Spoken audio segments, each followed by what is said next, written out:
CTV Calgary, local breaking news.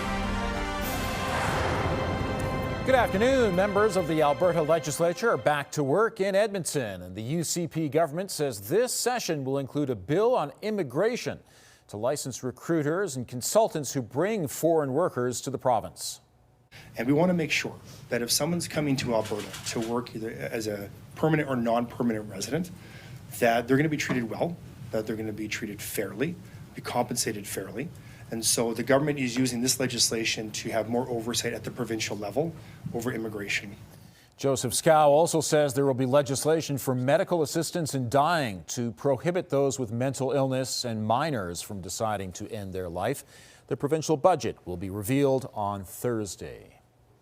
The newly expanded emergency wing at the Peter Lougheed Centre is now open to patients. When the Peter Lougheed opened in the Northeast, it was meant to serve 40,000 patients in the ER each year. Last year, it served more than double that.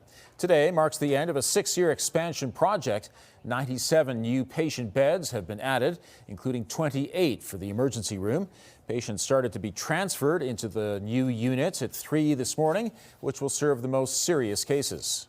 So when we're able to provide care, emergency care in the right type of space, it allows us to create and generate that much more flow. And so when we have the technology and the space available to us, it allows us to be that much more efficient and offer care to our patients in a way that we are proud of. While the new ER isn't a huge increase in capacity, AHS says it will improve flow, allowing them to serve more patients. Meantime, the province says it plans to spend $7.7 billion to fund physicians in its new budget, an increase from $1.4 billion last year. For months, doctors have said the system is in crisis, plagued by overcrowding and long waits. The government says the new money will be used for physician compensation to not only attract new doctors, but help keep the ones already here.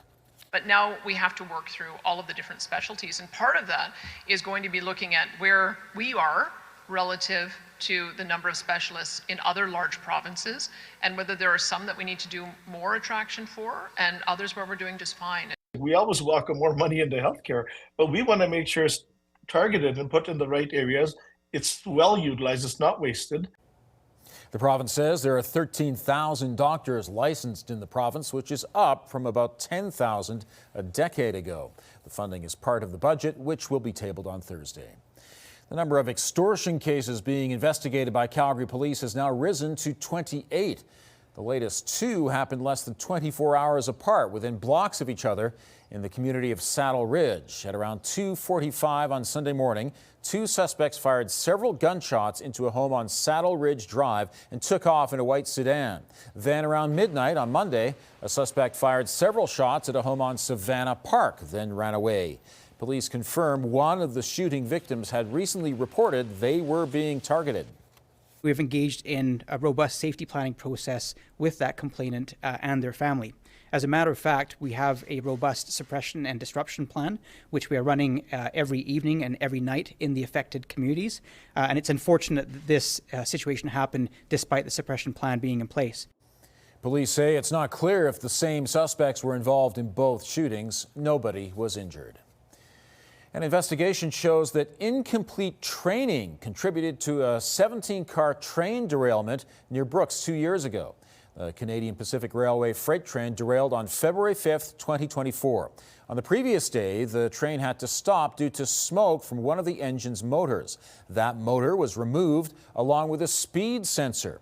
The Transportation Safety Board says the train operators failed to monitor the situation. The axle ended up seizing, causing the derailment. The TSB says the operators were not properly trained for the situation, and the company had eliminated a specialist position that could have caught it. 2 families are out of their homes after fire started this morning in a high-rise. At around 2 a.m., flames could be seen coming from a unit in a building on 11th Street and 11th Avenue Southwest. Crews say the fire started on a 23rd floor balcony, broke through a window and into the suite. One unit has fire and smoke damage, but numerous suites sustained water damage from the sprinkler system. Canadian athletes fresh from competing at the Winter Olympics are arriving home in Calgary. Last night, athletes were greeted at Calgary's airport by a crowd of family and friends with signs, balloons, and applause. Amongst them, 2 luge athletes and 2 members of the Canadian men's curling team. The Canadian men say their gold medal win hasn't quite registered yet.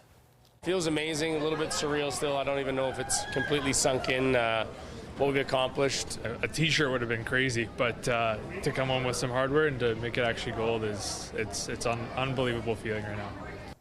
Canada ended the games with 21 medals, including 5 gold. Thanks for joining us. We'll have more on the top stories coming up on CTV News at 5 and 6 or anytime online at ctvnewscalgary.ca.